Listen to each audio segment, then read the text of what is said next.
প্রতিনিয়তই চারপাশে ঘটছে এমন নির্যাতনের ঘটনা। ঘরে বাইরে, গণপরিবহনে, এমনকি পাবলিক প্লেসেও নিপীড়িত হচ্ছে নারীরা। প্রায়শই ইভটিজিংয়ের শিকার হচ্ছে স্কুল, কলেজ, বিশ্ববিদ্যালয়গামী মেয়েরাও। তনু হত্যার মতো দু একটি ঘটনা গণমাধ্যমে এলে ক্ষোভে ফুঁসে ওঠে পুরো দেশ। রাস্তায় নেমে বিক্ষোভ করে নানা শ্রেণী পেশার মানুষ, যাতে দ্বিতীয়বার কোনো নরপশু এরকম জঘন্য কাজ করার সাহস না পায়। তবে থেমে নেই দুর্বৃত্তদের ভয়াল থাবা। একের পর এক ঘটছে নির্যাতন ও শ্লীলতাহানির ঘটনা। বাংলাদেশ মহিলা পরিষদের পরিসংখ্যান বলছে 2015 সালেই প্রায় 4,500 নারী নির্যাতনের ঘটনা ঘটেছে। এর মধ্যে ধর্ষণের সংখ্যা 808টি, গণধর্ষণ 199টি, ধর্ষণের পর হত্যা 85টি, ধর্ষণের চেষ্টা 142টি সহ 34টি কারণে নির্যাতনের ঘটনা ঘটেছে। এদিকে 2016 সালের জানুয়ারি ফেব্রুয়ারিতেই নির্যাতিত হয়েছেন 411 জন নারী।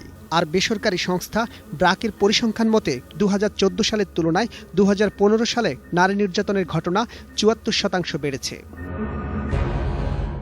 কেন ঘটছে এ ধরনের নির্যাতন, এমন প্রশ্নের জবাবে সমাজবিজ্ঞানী ও মানবাধিকার কর্মীরা বলছেন এর পেছনে রয়েছে পুরুষতান্ত্রিক দৃষ্টিভঙ্গি।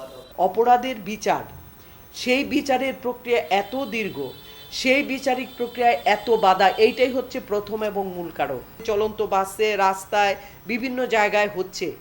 হ্যাঁ, এটা কিন্তু শুধু নারী না, এটা গোটা সমাজের যে একটা বিকার, সেই মানসিক বিকারের ফলে এগুলা ঘটছে। যতটা মামলা হয় সেই তুলনায় যদি আমরা দেখি যে বিচারিক প্রক্রিয়ার মধ্যে দিয়ে কতজন সেটার জন্য শাস্তি পেয়েছে কিংবা জবাবদিহিতার সম্মুখীন হচ্ছে, এতই নগণ্য। এছাড়া প্রযুক্তির অপব্যবহারের কারণে তরুণ সমাজ বিপদগামী হচ্ছে।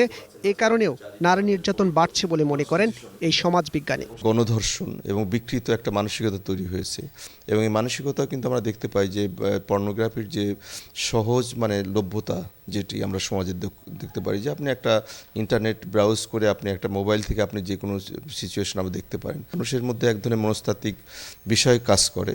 নারীর প্রতি নির্যাতন ও সহিংসতা রোধ করতে বিচারহীনতার সংস্কৃতি থেকে বেরিয়ে আসার পরামর্শ সমাজবিজ্ঞানী ও মানবাধিকার কর্মীদের। রাকিব হাসান, 21 টেলিভিশন, ঢাকা।